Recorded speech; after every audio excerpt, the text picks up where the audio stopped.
नमस्कार साथियों, हमारे चैनल में आपका बहुत बहुत स्वागत है। कैसे हैं आप लोग? आई होप आप लोग पढ़ रहे होंगे और अपनी तैयारी में लगे हुए होंगे। जैसा कि आपको पता है कि आपका लेखपाल का एग्ज़ाम मई से जून में होने की प्रबल संभावना है, तो आप उस हिसाब से अपने एग्ज़ाम के लिए तैयारी शुरू कर दें और करें, जिससे कि आपको किसी भी सब्जेक्ट में कोई भी समस्या ना हो। एग्ज़ाम में आपको पता है 100 मार्क्स से देखिए कंपटीशन बहुत हो जाता है, क्योंकि लगभग 9 साढ़े 9 लाख बच्चों ने फॉर्म भरा है। तो आप ये मान के चलें कि इस बार प्रबल संभावना ये है कि 50 गुना तक बच्चे बुलाए जाएंगे। शॉर्ट लिस्टिंग शुरू हो चुकी है और शॉर्ट लिस्टिंग होकर आपको मार्च के लास्ट तक पता भी चल जाएगा कि कितने बच्चों को एग्ज़ाम के लिए बुलाया जा रहा है। और इस बार आप ये मान के चलिए कि 50 गुना तक बच्चों को बुलाने की प्रबल संभावना है। तो इस रेंज के आसपास जो भी बच्चे हों, 63 से 64 अंक अगर उनके आ रहे हैं पेट के स्कोर में, तो वो लेखपाल की तैयारी करते रहें। क्योंकि देखिए, जब शॉर्ट लिस्टिंग आएगी उसके 2 से 3 महीने के अंदर एग्ज़ाम होगा। आप तैयारी नहीं कर पाएंगे उतनी, क्योंकि बहुत वास्ट सिलेबस है। पूरा जीएस पढ़ना है, पूरा यूपी पढ़ना है, पूरा कंप्यूटर पढ़ना है। तो अभी से आप पढ़ते रहें। जो सब्जेक्ट आपके वीक हैं उनको अभी तैयार करें, कुछ क्वेश्चंस की प्रैक्टिस करें। उसी श्रृंखला में हमने आपको यूपी का पूरा सिलेबस समझाया था और कुछ क्वेश्चन डिस्कस किए थे। अब तक यूपी SSSC आयोग द्वारा जितने भी पेपर कराए गए हैं उसमें यूपी पीसीएस के जो भी क्वेश्चन आए हैं वो यहाँ कवर किए जाएंगे। और ये सारे टॉपिक आपके लिए महत्वपूर्ण हैं, क्योंकि ये यूपी का सिलेबस लेखपाल, लोअर पीसीएस, यूपी SSSC और जो इलाहाबाद हाई कोर्ट ARO है उसके लिए भी महत्वपूर्ण है। तो आप इन क्लासेस को देखें और आपके कोई भी प्रश्न है तो उसको आप कमेंट सेक्शन में पूछ सकते हैं। चलिए शुरू करते हैं। देखिए, पहला क्वेश्चन, हमने 15 क्वेश्चन देखे थे, आज हम 16वां क्वेश्चन देखेंगे।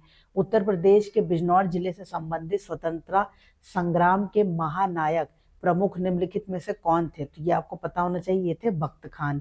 ठीक है, बख्त खान 1857 के प्रथम स्वतंत्रता संग्राम के महानायक थे। वे बिजनौर जिले से संबंधित थे और दिल्ली के विद्रोह का नेतृत्व किया था। ये नाम आप ध्यान रखिएगा। फिर अवधि किसान सभा के संबंध में निम्नलिखित कथनों पर विचार करिए। देखिए, पहला कथन क्या कह रहा है? प्रतापगढ़ 1920 में इसकी स्थापना की गई। जो अवधि किसान सभा है इसकी स्थापना 1920 में प्रतापगढ़ में की गई। किसानों के विरुद्ध तालुकादारों की दमनकारी प्रवृत्तियों के विरोध में बनाई गई थी। ठीक, नजराना और बेगार समाप्त करने की मांग की गई। महात्मा गांधी, जवाहरलाल नेहरू जैसे नेताओं का ध्यान आकर्षित किया, जिन्होंने इसके उद्देश्य का समर्थन किया। चरण सिंह द्वारा इसकी स्थापना की गई थी। ठीक है, अब ये आपको यहाँ पर 5 फैक्ट दिए हैं और इनमें से आपको फैक्ट पढ़कर ये बताना है कौन से कथन सही है। अब इसमें कितने कथन सही हैं? 3, 1, 2, 4 और उपयुक्त में से कोई नहीं। तो अगर आप देखेंगे तो इसका आंसर हो जाएगा पहला, दूसरा, तीसरा और चौथा सही है, ये गलत है। चरण सिंह द्वारा इसकी स्थापना नहीं की गई थी, ये आप ध्यान रखेंगे। ठीक, फिर अगला क्वेश्चन देखिए, 1857 के विद्रोह के निम्नलिखित केंद्रों में उनके संभावित नेताओं को मिलान करिए। अब इसमें लिखा है सेंटर और नेता: लखनऊ बेगम हजरत महल, इलाहाबाद मौलवी लियाकत अली, मेरठ में देवी सिंह और मथुरा में कदम सिंह। तो ये मिले हुए हैं कि नहीं? तो अगर आप देखेंगे मिलान करके तो इसका आंसर हो जाएगा, इसका आंसर लखनऊ बेगम हजरत महल, इलाहाबाद मौलवी लियाकत अली, मेरठ देवी सिंह और कदम सिंह। ठीक है, ये सही लिखा हुआ है। तो इसका आंसर जो है वो क्या हो जाएगा? वो ई हो जाएगा। क्यों? क्योंकि जो आप मैचिंग करेंगे वो ABCD बनेगी सीक्वेंस में। तो यहाँ पर ABCD का ऑप्शन नहीं है, इसलिए आपका ऑप्शन ई हो जाएगा। इस चीज़ को बहुत ध्यान से पढ़िएगा। हर बार आपको ये चीज़ समझाई जा रही है, क्योंकि विगत जो भी प्रश्न पत्र या एग्जाम यूपी SSSC आयोग ने करवाया है पिछले 1 साल में, उसमें ऑप्शन ई की इम्पोर्टेंस बढ़ी है और ये चीज़ बच्चों को बहुत डाउट में डालती है। ठीक है, अब अगला क्वेश्चन देखिए, एक आंदोलन यहाँ पे एक आंदोलन लिख गया है, इसको आप एका कर लीजिए। एका आंदोलन 1921 से 22 के बारे में निम्नलिखित में से कौन सा कथन गलत है? हमें गलत कथन छांटना है। अब देखिए, अगर ये सारे ही सही हैं तो ई हो जाएगा। एका आंदोलन का नेतृत्व बहराइच के पासी आदिवासी किसानों ने अंग्रेजों के खिलाफ किया था।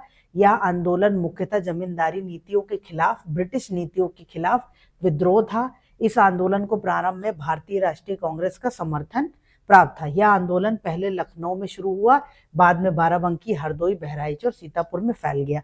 तो इसमें अगर आप देखेंगे तो जमींदारी नीतियों के खिलाफ तो था, पर ब्रिटिश नीतियों के खिलाफ नहीं था। क्योंकि देखिए जो भी जमींदारी प्रथा हुई, महालवाड़ी प्रथा हुई, ठीक है, रैयतवाड़ी प्रथा हुई, इसमें क्या होता था कि ये सारे नियम तो ब्रिटिश ने बनाए थे, पर जो जो किसान थे उनका डायरेक्ट कनेक्शन जो था वो जमींदारों से हुआ करता था। तो उनको लगता था कि उनके सारे दुखों का कारण जो है वो जमींदार है। आप समझ रहे हैं ना इस बात को, कि जैसे कोई मान लीजिए आपको नहीं पता, आपको कोई आदमी टॉर्चर कर रहा है, तो आपको तो लगेगा कि वही आपको परेशान कर रहा, पर हो सकता है उसके ऊपर किसी और का प्रेशर हो। तो वो चीज किसानों को नहीं समझ में आती थी, उनको लगता था कि जमींदार ही हमें सता रहा है। तो यहाँ पर जमींदारी नीतियों के खिलाफ तो था, ये बात तो सही है, पर ब्रिटिश नीतियों के खिलाफ नहीं था, क्योंकि उनको ये चीज नहीं समझ में आ रही थी कि ब्रिटिश की नीतियां हैं जो जमींदारों के थ्रू किसानों तक पहुंचाई जा रही है। तो ये आप ध्यान रखिएगा, इसमें आंसर आपका बी हो जाएगा। ठीक है, अब आगे देखिए, मध्यकालीन भारत के प्रसिद्ध सूफी संत का नाम बताइए जो उत्तर प्रदेश से थे और जिन्होंने आखिरी कलाम और पद्मावत की रचना की। देखिए पद्मावत मूवी आने के बाद तो पद्मावत के बारे में बहुत से लोगों ने सुना, पढ़ा और जाना। तो मलिक मोहम्मद जैसी का नाम सबको ही पता है, पर आप इसमें आखिरी कलाम जो उनकी कृति है इसको ध्यान रखिएगा। ठीक है, ये चीज आपको ध्यान रखनी है। और ये कहाँ से बिलोंग करते हैं? अमेठी जिले से, इसीलिए महत्वपूर्ण है। जब भी हम यूपी की बात करते हैं तो यूपी के इतिहास में वो प्रसिद्ध लोग जो उत्तर प्रदेश से का जन्म हुआ, उत्तर प्रदेश से बिलोंग करते थे, उनसे क्वेश्चन आपके एग्जाम में बनते हैं। ठीक है, तो मलिक मोहम्मद जैसी जो है वो मेरठ जिले से संबंधित है और उनकी जो कृति है पद्मावत और आखिरी कलाम, तो ये याद रखिएगा। फिर अब देखिए अगला क्वेश्चन, मूल रूप से बलिया उत्तर प्रदेश में रहने वाले श्री चंद्रशेखर ने राष्ट्रीय नेता बनने से पहले उत्तर प्रदेश में किस राजनीतिक दल के सदस्य के रूप में 1955-56 के वर्ष में कार्य किया? तो ये आपको बताना है कि जो चंद्रशेखर हैं उन्होंने किस राष्ट्रीय दल में काम किया था राष्ट्रीय नेता बनने से पहले। तो ये आप देखेंगे तो ये था, वे एक प्रमुख समाजवादी नेता थे जिन्होंने 1955-56 के वर्षों में प्रजा सोशलिस्ट पार्टी, अब देखिए सोशलिस्ट का मतलब क्या होता है? समाजवादी। और जैसे हर नेता की एक विचारधारा होती है, ठीक है, तो वो अपनी विचारधारा से जो प्रेरित पार्टी होती है उसी में जाकर वो मेंबर बनता है। तो ये समाजवादी थे, तो समाजवादी सोशलिस्ट पार्टी में जाकर प्रजा सोशलिस्ट पार्टी के सदस्य बन गए। वे 1977 व 1988 में सांसद चुने गए। 1965 में भारतीय युवा कांग्रेस के अध्यक्ष बने। 1967 में राज्यसभा के सदस्य बने। वे भारत के प्रधानमंत्री भी बने। ठीक है, तो ये आप ध्यान रखिएगा, उनकी जो विचारधारा थी वो समाजवादी थी, तो ये आपको ध्यान रखना है। अब अगला क्वेश्चन देखिए, अवध के शासन के अंतिम चरण में कानपुर का निर्माण कई गांवों को मिलाकर किया गया, निम्नलिखित में से कौन सा गांव उनमें संबंधित नहीं है? देखिए पहले क्या हुआ कि जैसे उत्तर प्रदेश में जो जिले हैं, जो भी इस समय जिले हैं, वो पहले थे नहीं थे। तो इतिहास में जब आप पीछे जाएंगे तो आपको पता चलेगा कि पहले हमने क्या कहते हैं पश्चिमी प्रांत बोला, फिर पश्चिमी प्रांत में हमने आगरा और अवध का हिस्सा जोड़ा, तो ऐसे ही हम जोड़ते जा रहे हैं। ठीक है, तो जो कानपुर बना वो गांव को जोड़कर बनाया गया। तो इनमें से वो कौन सा गांव है जिसको कानपुर बनने में नहीं जोड़ा गया? तो आप देखेंगे वो है भिटूर, क्योंकि कानपुर के पास एक जगह पड़ती है भिटूर। इसकी महत्ता इसलिए भी है क्योंकि वो एंशिएंट हिस्ट्री में भी इंपॉर्टेंस रखता है ना। तो ये चीज आप ध्यान रखिएगा कि भिठूर महत्वपूर्ण है। और भिठूर जो है वो जब कानपुर बनाया गया गांव को मिला के, तो उस भिठूर को उसमें नहीं जोड़ा गया था। कानपुर का गठन सीमा मऊ, कुरसवा, पटकापुर आदि गांवों को मिलाकर किया गया। भिठूर कानपुर नगर से लगभग 22 किलोमीटर दूर स्थित है, अलग है। कानपुर के गठन में भिठूर शामिल नहीं है, ये बात एकदम आप ध्यान रखिएगा। ठीक है, अब अगला देखिए, मुगल साम्राज्य के पतन के बाद 1803 में अंग्रेजों द्वारा आगरा पर अधिकार करने से पहले उस पर किस शासक का नियंत्रण था? अब देखिए इसमें मुगल साम्राज्य का पतन हो रहा है और अंग्रेजों का आधिपत्य जो है वो बढ़ रहा है। तो उसमें अंग्रेजों द्वारा आगरा पर अधिकार करने से पहले, तो जिस समय अंग्रेज ने आगरा पर अधिकार किया तो वहां पर कौन सा मुगल शासक था, ये आपको किसका शासन चल रहा था ये आपको बताना, अफगान का कि मराठा का कि सिख का कि राजपूत का।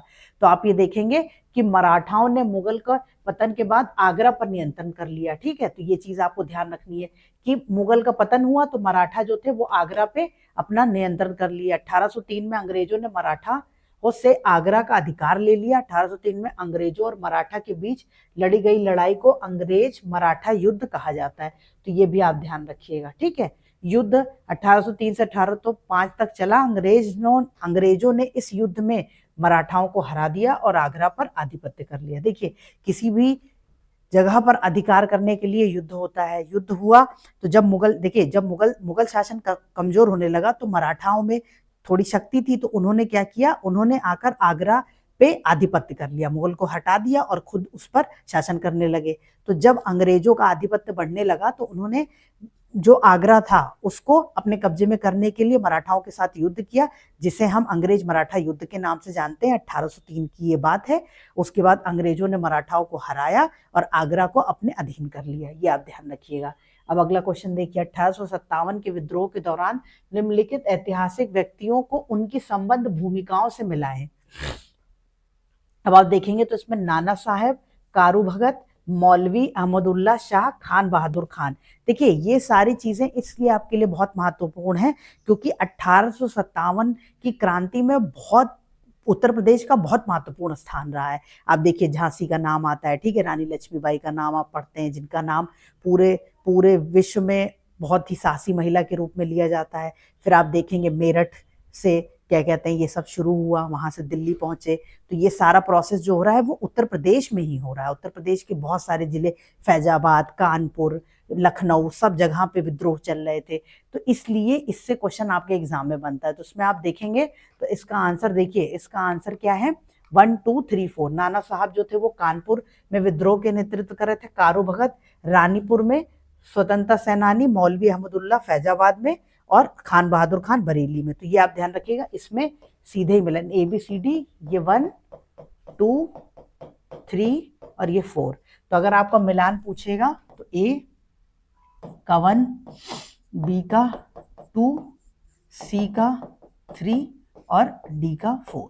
ठीक है, अगर ये ऑप्शन दिया हुआ है तो हम लगा देंगे A का 1, B का 2, C का 3, ये आपका आंसर हो जाएगा। ठीक है, फिर अगला क्वेश्चन देखिए, उत्तर प्रदेश में स्थित फतेहपुर सीकरी शहर की स्थापना का श्रेय किस मुगल सम्राट को दिया जाता है। देखिए, पहले जब मुगल शासन हुआ तो फतेहपुर सीकरी नहीं था, वो आगरा था। आगरा के पास फतेहपुर सीकरी को बनाया गया तो उसकी स्थापना की गई। तो जब कोई स्थापना करेगा तो करने वाला भी तो होगा। तो वो मुगल सम्राट कौन है जिसने फतेहपुर सीकरी की स्थापना की, तो वो आप देखेंगे वो हो जाएंगे, स्थापना मुगल बादशाह अकबर ने वर्ष 1571 में की थी। ये वर्ष भी याद रखिएगा, कभी कभार एग्जाम में फैक्ट ऐसे ही पूछ लिए जाते हैं। अब जैसे आपको पता है फतेहपुर सीकरी तो सम्राट अकबर ने बसाया था या स्थापना की थी।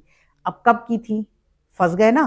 तो ये क्वेश्चन में फंसना नहीं है, हमको वो सारे फैक्ट को लेते हुए चलना है जहां पर एग्जामिनर आपको फंसा सकता है। मान लीजिए ये क्वेश्चन 2 ऑप्शन में बना दिया जाए, 2 ऑप्शन में एक ऑप्शन लिखा है कि स्थापना अकबर ने की और स्थापना जो है 1571 में की गई। अब आप 1571 याद नहीं किए हुए हैं, गड़बड़ हो जाएगा। ठीक है, तो आप और सोचिए, ये आसान क्वेश्चन है, कठिन नहीं है। ठीक, तो आपने पढ़ा है तो आपको आसान लगेगा। और आप देखिए होता क्या है, अब हमें एक ऑप्शन आता है और एक नहीं आता है, फिर भी हमें आंसर लगाना है क्योंकि हमने उसको पढ़ा है। तो हमें लगता है यार ये टॉपिक तो हमने पढ़ा है, हम इसको जरूर लगाएंगे, है ना। तो ये चीज को थोड़ा सा समझना है कि कोई भी टॉपिक आप पढ़िए। अब जैसे आपने फतेहपुर सीकरी देखा, तो अब इसको आप एक घेरा बनाइए, ठीक है, और इससे रिलेटेड जितने भी फैक्ट अब तक एग्जाम में पूछे गए हैं उनको एक जगह पे नोट कर लीजिए। तो जब आप ये कर लेंगे ना तो फिर इसके बाहर कुछ नहीं आएगा। स्टेटमेंट का क्वेश्चन आएगा तो भी आपका सही होगा, 1 लाइनर आएगा तब तो आपका सही ही होगा, ठीक है, और मल्टीपल चॉइस में आ जाएगा तो भी आपका सही होगा। अब वर्तमान में आगरा जिले में एक नगर पालिका बोर्ड है। यह शहर अकबर के शासनकाल में तक प्रमुख साम्राज्य की राजधानी रहा। तो ये आप ध्यान रखिएगा क्योंकि यहाँ पे अकबर ने बहुत सारे चीजें बनवाई, तो उस वजह से भी फतेहपुर सीकरी में लोग घूमने जाते हैं, देखने जाते हैं। तो ये आप ध्यान रखिएगा। निम्न में से सूरसेन महाजनपद की राजधानी कौन सी है? अब देखिए 16 महाजनपद के बारे में आपको पढ़ाया गया है। 16 महाजनपद से 8 महाजनपद उत्तर प्रदेश में ही है। अब देखिए कि कैसे उत्तर प्रदेश की इतनी इंपॉर्टेंस क्यों है, क्योंकि उत्तर प्रदेश एंशंट में भी बहुत महत्वपूर्ण है, मिडिवल में भी बहुत महत्वपूर्ण है और मॉडर्न के भी हिस्ट्री में बहुत महत्वपूर्ण है। तो आपको वहां से बहुत फैक्ट मिलेगा। बौद्ध धर्म की बात करेंगे तो यहाँ पर बौद्ध धर्म की बात होगी। आप जैन धर्म की बात करेंगे तो जैन धर्म भी यहाँ पर था। हिंदू धर्म यहाँ पर था ही, ठीक है। हिंदू मुस्लिम एकता की बात करेंगे तो मुगल शासन, सब कुछ यहाँ पर था। दिल्ली सल्तनत के बाद पूरा शासन मुगल का इधर ही फैला रहा। तो ये चीजें आपके लिए बहुत महत्वपूर्ण है। अब अगर आप देखेंगे तो देखिए अब यहाँ पर अब इस तरह से सूरसेन मथुरा, वज्जी जो है वो वैशाली, अंग चंपा और काशी जो है वो वाराणसी। तो जो उत्तर प्रदेश की 8 देखिए 16 महाजनपद और उनकी राजधानी, ये तो आप याद कर लीजिए। उसमें से 8 वो महाजनपद जो उत्तर प्रदेश में बिलोंग करते हैं, वो भी आपको पता होने चाहिए। और वो प्रेजेंट टाइम में किस जिले के पास में है ये भी आपको पता होना चाहिए। जैसे सूरसेन की बात करेगा तो ये प्रेजेंट टाइम में जो मथुरा का क्षेत्र है वहीं पर है, तो ये आपको ध्यान देना है, ठीक। जैसे काशी की बात करेगा तो वो वाराणसी है, तो ये आप जानते ही हैं। फिर प्राचीन कौशल, अब इसमें कौशल साम्राज्य की राजधानी बौद्धों के लिए प्रसिद्ध पवित्र है, क्योंकि यहाँ पर बुद्ध ने अपने सबसे महान चमत्कार किए थे, जिनमें उनकी कई छवियों का निर्माण शामिल है। अब ये कौन सा है? देखिए प्राचीन जो कौशल साम्राज्य था उसकी राजधानी क्या थी? श्रावस्ती। और बौद्ध धर्म में जो बुद्ध भगवान है उनका संबंध श्रावस्ती से बहुत होता है। सबसे ज्यादा उपदेश कहाँ दिए? श्रावस्ती में दिए, है ना। तो ये ध्यान रखिएगा। इस तरह के आप श्रावस्ती को आप सर्किल करिए, ठीक। अब जैसे हमने क्या किया, हमने श्रावस्ती को हमने सर्किल किया। अब श्रावस्ती से जितने भी फैक्ट अब तक पूछे गए हैं, मान लीजिए कि 10 फैक्ट पूछे गए हैं, तो 10 को आप एक सर्किल बना के नोट कर लीजिए। अब इसके बाहर आपसे श्रावस्ती से कोई भी क्वेश्चन नहीं जाएगा, ठीक है। यही चीज समझाने के लिए आपको पीवाईक्यू पढ़ाए जा रहे हैं, जिससे कि आपको समझ में आ जाए कि आपको किस डायरेक्शन में पढ़ाई करनी है। क्योंकि देखिए पढ़ना इंपॉर्टेंट है, ये बहुत सही बात है, पर अगर हमारी डायरेक्शन नहीं सही है, अगर हमें नहीं पता है कि कौन से सब्जेक्ट महत्वपूर्ण है, कौन से टॉपिक, जैसे कोई सब्जेक्ट होता है उसमें टॉपिक भी महत्वपूर्ण होते हैं कि इस टॉपिक से ज्यादा क्वेश्चन आते हैं, इससे कम आते हैं, ये सब चीजें हम आपके साथ धीरे धीरे डिस्कस कर रहे हैं, तो आप इस एनालिसिस को भी समझते चलिएगा, ठीक है। अब देखिए कौशल की राजधानी थी श्रावस्ती, बौद्ध धर्म का पवित्र स्थल, बुद्ध ने यहाँ अपने जीवन का अधिकांश समय बिताया और कई महान चमत्कार किए, ठीक है। और इस चीज से आप सोचिए कि जिसके जीवन का अधिकांश समय जहां बीतेगा वहीं वो सबसे ज्यादा उपदेश देगा, तो ये चीज याद रखिए। फिर अगला क्वेश्चन देखते हैं, निम्नलिखित में से कौन सा क्षेत्र कौशल महाजनपद की राजधानी है? देखिए अब ये क्वेश्चन फिर से पूछ लिया गया, इसका आंसर हो जाएगा श्रावस्ती, ठीक है, तो ये ध्यान रखिएगा। फिर अगला क्वेश्चन है, वर्ष 1909 में आगरा में आयोजित उत्तर प्रदेश संयुक्त प्रांत कांग्रेस के सामाजिक सम्मेलन की अध्यक्षता किसने की? अब उत्तर प्रदेश में जितने जो कांग्रेस हुई, जो अगर आप मिडिवल मॉडर्न की बात करेंगे, आधुनिक भारत की बात करेंगे, आधुनिक इतिहास में, तो आपको याद होना चाहिए कि जो इंडियन नेशनल कांग्रेस है उसकी कितनी मीटिंग उत्तर प्रदेश में हुई, कौन कौन से जिले में हुई, उसके अध्यक्ष कौन थे, ये आपको पूरा तैयार करना है, ठीक है। तो इसमें आप देखेंगे तो इसका आंसर हो जाएगा मोतीलाल नेहरू, ठीक है। संयुक्त प्रांत कांग्रेस सामाजिक सम्मेलन 1909 में आगरा में हुआ था, ठीक है। अब अगला क्वेश्चन देखिए, फतेहपुर सीकरी को पहले फतेहाबाद के नाम से जाना जाता था। यहाँ फतेह शब्द का अर्थ जीत है, फतेह का अर्थ जीत है। यह शब्द निम्नलिखित में से किस भाषा से लिया गया? अब देखिए ये क्वेश्चन पूरा कैसे घुमाया गया है कि यहाँ पर आपसे हिंदी की भाषा पूछ ली, इसमें भाषा पूछ ली है। अब ये क्वेश्चन कैसा हो गया कि लगेगा यार ये तो हिंदी का क्वेश्चन हो गया। अब ये पूरा इन्होंने घुमा दिया क्वेश्चन 360, तो ऐसे भी होता है। अब हमें पता है कि जो फतेह है ये शब्द है फारसी का, ठीक है, तो ये आपको ध्यान देना है। फिर उत्तर प्रदेश के किस शहर में ऐतिहासिक स्मारक जैसे बड़ा इमामबाड़ा और छोटा इमामबाड़ा स्थित हैं? तो ये आपको पता है, ये लखनऊ है। लोग लखनऊ आते हैं पहली बार तो जरूर घूमने जाते हैं, और अगर आप आए हैं तो आप घूमे होंगे, और अगर गए हैं सिर्फ घूम कर चले आए हैं पर उसका ऐतिहासिक महत्व नहीं समझा है, तो इस बार फिर से जाइए, किसी दिन संडे को छुट्टी हो, आराम से जाइए और उसको ध्यान से देखिए, ध्यान से समझिए, तो आपको पता चलेगा कि इतिहास कितना महत्वपूर्ण होता है समाज के लिए। उससे आपको समझ में आता है कि किस दिशा में लोग काम कर रहे थे, है ना। तो ये आप ध्यान रखिएगा।